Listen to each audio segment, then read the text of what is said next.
lagi bersama saya Adilania Karisma. Pada episode kali ini saya akan membahas tema tentang menjadi warga negara yang baik. Seperti apa itu? Yuk simak pembahasan berikut.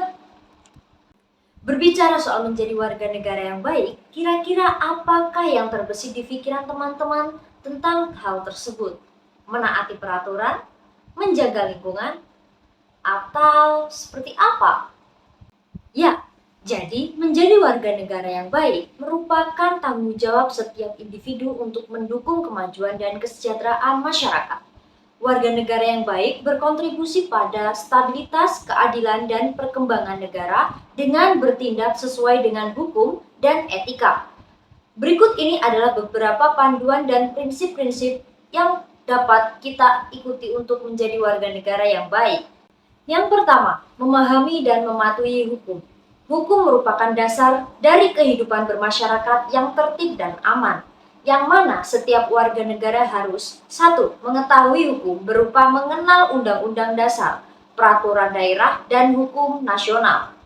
2. Mematuhi hukum berupa tidak melanggar hukum, seperti tidak mencuri, tidak merusak properti publik, dan tidak melakukan tindakan kriminal.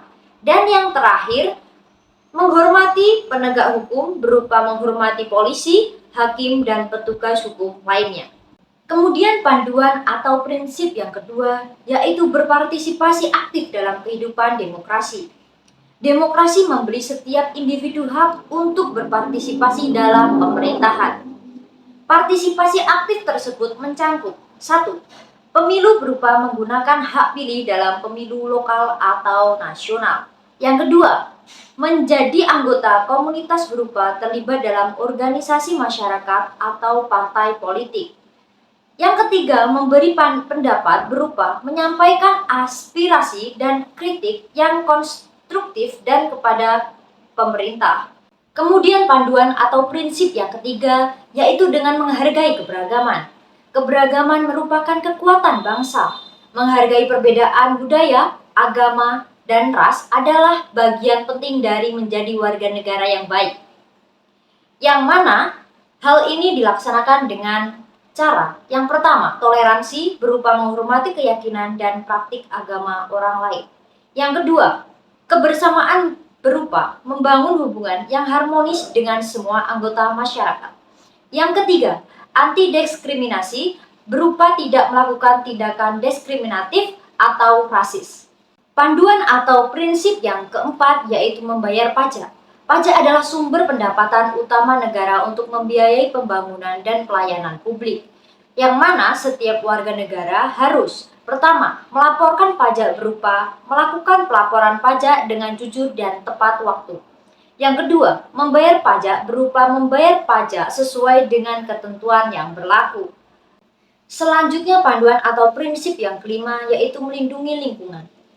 Lingkungan yang bersih dan sehat adalah hak setiap warga negara. Oleh karena itu, warga negara yang baik harus mengurangi sampah berupa mengurangi penggunaan plastik dan mendaur ulang. Menjaga kebersihan berupa tidak membuang sampah sembarangan. Menghemat sumber daya berupa menggunakan air dan energi dengan secukupnya. Panduan atau prinsip yang keenam yaitu pendidikan dan kesadaran. Pendidikan adalah kunci untuk menjadi warga negara yang berpengetahuan dan bertanggung jawab. Warga negara yang baik harus belajar terus-menerus berupa meningkatkan pengetahuan dan keterampilan melalui pendidikan formal dan informal. Yang kedua, mengajarkan kepada orang lain berupa membantu pendidikan masyarakat dan generasi muda tentang pentingnya menjadi warga negara yang baik. Yang ketiga, ikut serta dalam kampanye kesadaran berupa berpartisipasi dalam kampanye sosial yang mempromosikan nilai-nilai positif.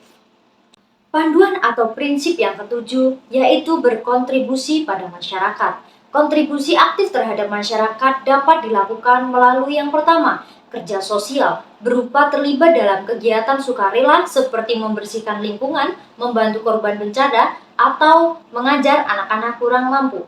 Yang kedua, dukungan ekonomi berupa mendukung produk lokal dan usaha kecil. Yang ketiga, Kolaborasi berupa bekerja sama dengan orang lain untuk mencapai suatu tujuan bersama yang bermanfaat bagi masyarakat.